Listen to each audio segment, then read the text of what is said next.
Chapter 16. The Parent's Secret. Nobody moved for maybe 3 seconds and then everyone moved at once. Lysandra was shouting orders and people were grabbing weapons and supplies and heading for the exits, and I just stood there trying to process what I'd heard. Surrender the dragon. Like I was cargo. Like I was something that could be handed over and packaged and delivered.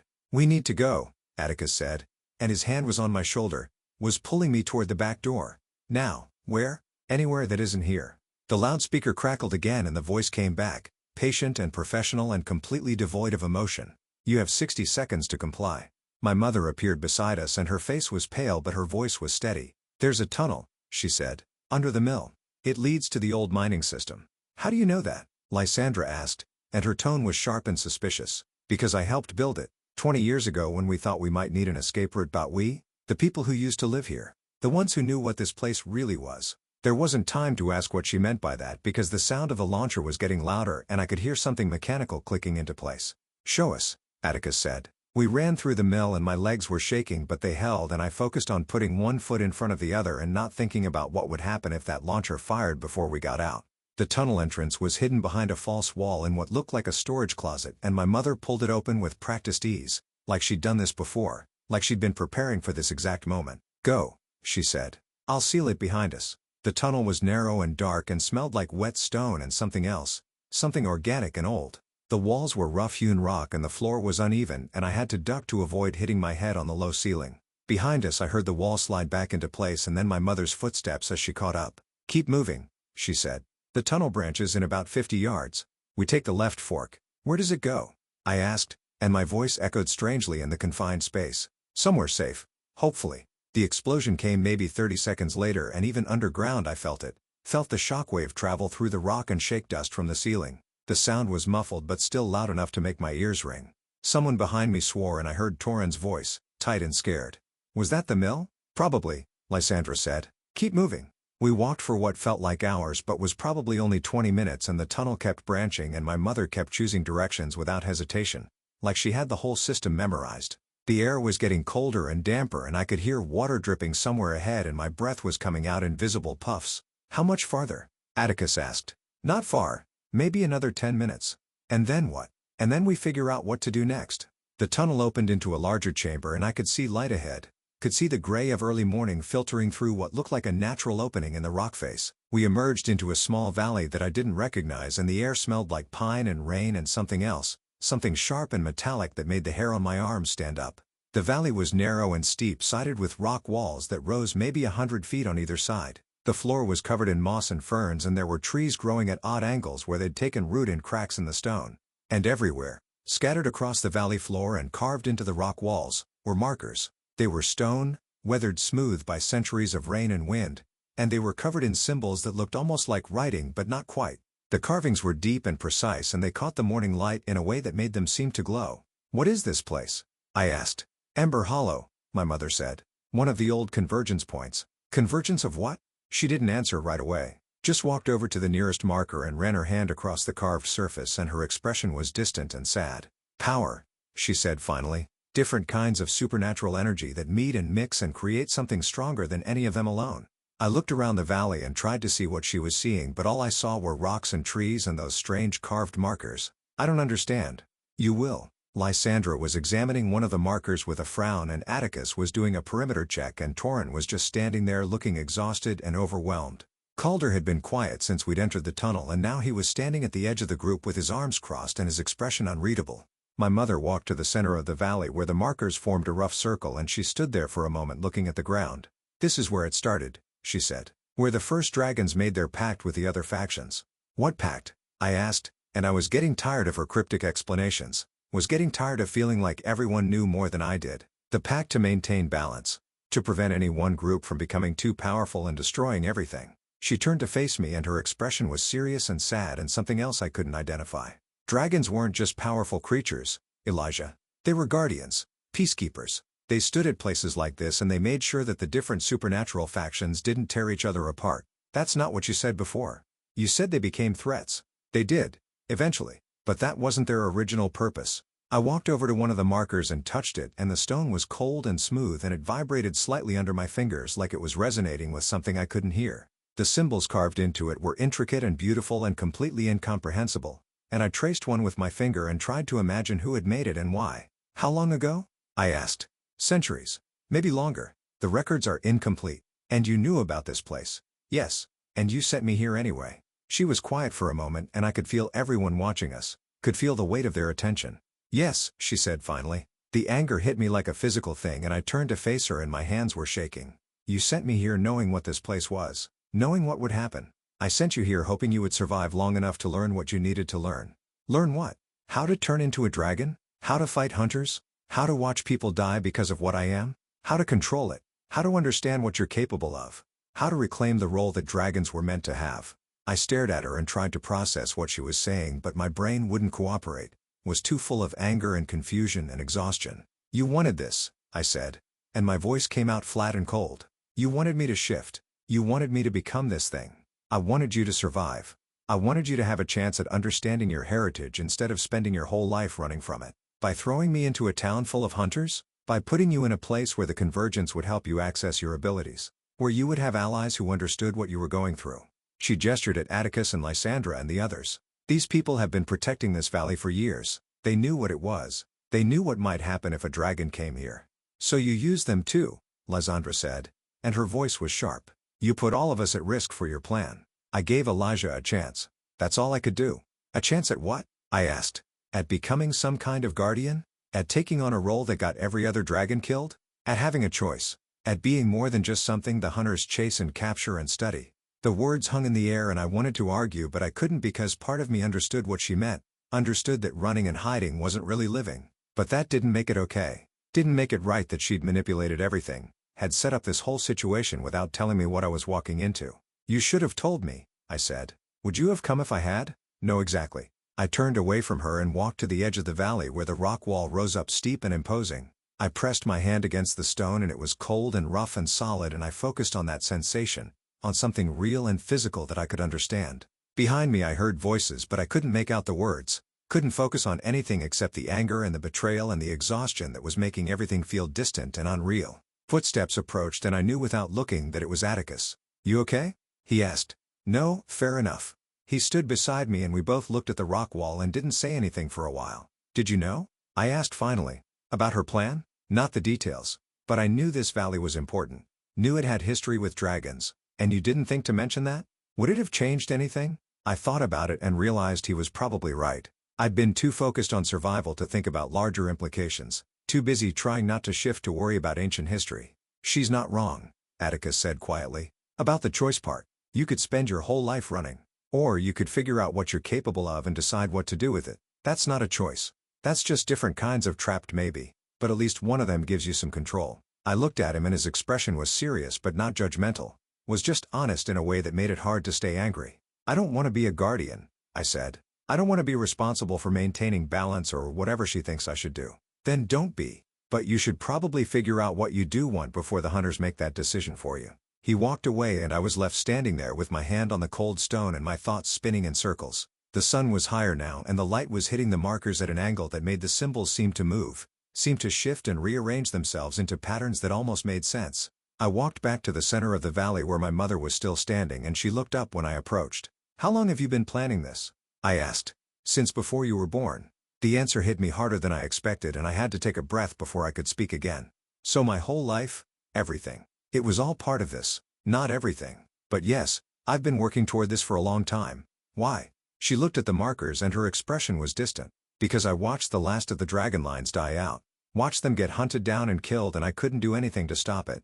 And I thought if I could just preserve one line, if I could just give one dragon a chance to survive and learn and maybe reclaim what was lost, then maybe it would be worth it. Worth what? Worth lying to me? Worth putting me in danger? Worth trying? Worth fighting for something instead of just accepting that dragons are extinct and that's the end of it. I wanted to stay angry but I could hear the pain in her voice, could see the weight of years of loss and grief in her expression. The other dragons, I said, the ones who died, were they like me? Some of them. Some were older, more experienced, but they all had the same problem. They couldn't hide what they were forever. And once the hunters found them, it was only a matter of time. So what makes you think I'll be different? Because you're here. Because you're learning control faster than any dragon I've ever heard of. Because you have allies who are willing to fight for you. She gestured at the group scattered around the valley. These people could have turned you over to the hunters, could have saved themselves a lot of trouble. But they didn't. They chose to help you. That means something. I looked at Lysandra, who was still examining the markers, and Torin, who was sitting on a rock looking exhausted, and Naira, who had her radio out and was trying to get a signal. And I looked at Calder, who was standing apart from everyone else with his arms crossed and his expression troubled. Not all of them, I said quietly. My mother followed my gaze and her expression hardened. You think he's the traitor? I don't know. Maybe. Have you asked him? Would he tell me the truth if he was? She didn't answer, and I realized she didn't know either. Didn't have any more certainty than I did. Calder must have felt us watching because he looked up and our eyes met, and for a moment something passed between us, some kind of understanding or recognition that I couldn't quite name. Then he looked away and walked over to where Atticus was checking the perimeter. He's conflicted, my mother said. I can see it in the way he moves, the way he positions himself. Conflicted about what? About whether helping you is the right thing to do. About whether the hunters might actually be protecting people from something dangerous. From me. From what you could become if you lost control. The words stung because they were probably true. Because I'd seen what I was capable of when I shifted fully. Had felt the power and the hunger and the way it would be so easy to just let go and burn everything. I'm not going to lose control, I said. I know. But he doesn't. Not yet. A sound echoed across the valley and we all froze. It was distant but distinct. The sound of engines and voices and equipment being moved. Naira's radio crackled to life. Multiple vehicles approaching from the east, she said. At least 8. Maybe more. How did they find us so fast? Torin asked. Nobody answered because we all knew there were only 2 possibilities. Either they'd tracked us somehow or someone had told them where we were going. I looked at Calder again and he was already looking at me, and his expression was complicated, was full of something that might have been guilt or fear or both. We need to move, Lysandra said. This valley is defensible but not against that many. Where do we go? Atticus asked. My mother was quiet for a moment, was looking at the markers with an expression I couldn't read. There's another convergence point, she said finally. About 5 miles north. It's more remote, harder to find. Will it be safer? For a while. Maybe. The sound of engines was getting closer and I could hear voices now. Could hear orders being shouted and equipment being unloaded. We started gathering our things and preparing to move, and I walked over to where Calder was standing. Did you tell them? I asked quietly. He looked at me and his expression was pained. No. Then how did they find us? I don't know. But Elijah, you have to understand. What you are. What you could do if you lost control. The hunters aren't wrong to be afraid. So you do think they're right. I think they're trying to protect people. I think they've seen what happens when supernatural creatures get too powerful, and they're trying to prevent that from happening again. By killing me. By containing you. By making sure you can't hurt anyone. I haven't hurt anyone. Not yet. But you could. You shifted into a dragon, Elijah. You burned through their weapons like they were nothing. You could destroy this entire valley if you wanted to. But I don't want to. How do I know that? How does anyone know that? He took a step closer and his voice dropped. I don't hate you. I need you to understand that. I think you're a good person who got dealt a terrible hand. But I also think the hunters might be right about the danger you represent. So what are you going to do? He was quiet for a long moment and I could see the conflict in his eyes. Could see him weighing options and trying to figure out what the right choice was. I don't know, he said finally. I honestly don't know. Elijah, Atticus called. We need to go. I looked at Calder one more time and then I turned and walked away, and I didn't look back. We moved through the valley toward the northern exit, and the sound of the hunters was getting louder behind us. They were close now, or maybe only a few minutes away. My mother led us through a narrow gap in the rock wall and we emerged onto a steep hillside covered in loose scree and dead trees. Careful, she said. The footing is unstable. We picked our way down the slope and I could hear rocks sliding and tumbling behind us, and someone cursed as they lost their footing and had to catch themselves. At the bottom was a dry stream bed and we followed it north, moving as quickly as we could over the uneven ground. The sun was fully up now and the temperature was rising, and I was sweating despite the cool morning air. My legs were shaking and my chest hurt, and I realized I was running on nothing but adrenaline and fear. How much farther? Torin asked, and he sounded as exhausted as I felt. 3 miles. Maybe 4. I don't know if I can make it that far. You can, Lysandra said. You don't have a choice. We kept moving and the stream bed eventually opened into a wider valley, and I could see more of those stone markers scattered across the landscape. Could see the same symbols carved into rock faces and standing stones. How many of these convergence points are there? I asked. Dozens, my mother said. Maybe more. They form a network across the entire region. And dragons used to guard all of them? Not all of them. Just the major ones. The places where the most power concentrated. What happened to them? The dragons who were guarding them? She was quiet for a moment, and when she spoke her voice was heavy. They died. Or they left. Or they went into hiding and eventually their lines died out. By the time I was old enough to understand what was happening, there were only a handful left. And now there's just you. The weight of that settled on my shoulders like a physical thing. I was the last one. The only dragon left who could potentially reclaim this role she was talking about. Except I didn't want it.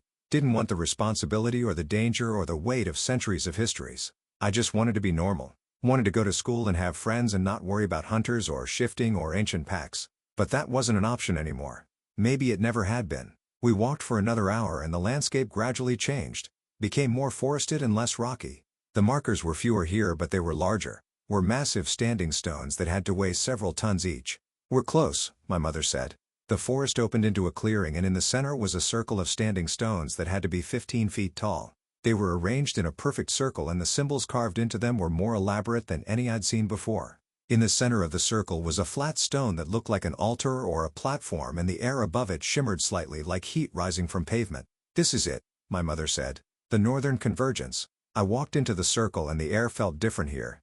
Felt charged with something I couldn't name. The hair on my arm stood up and I could feel the heat in my chest responding. Could feel it building even though I wasn't trying to shift. "What is this place?" I asked. "A focal point. Where the energy is strongest." I stood on the central stone and looked around at the standing stones and the forest beyond and I tried to imagine dragons standing here centuries ago. Tried to imagine them maintaining balance and preventing war. It seemed impossible. Seemed like something from a story. Not something real. But then again, a week ago I would have said dragons were impossible too.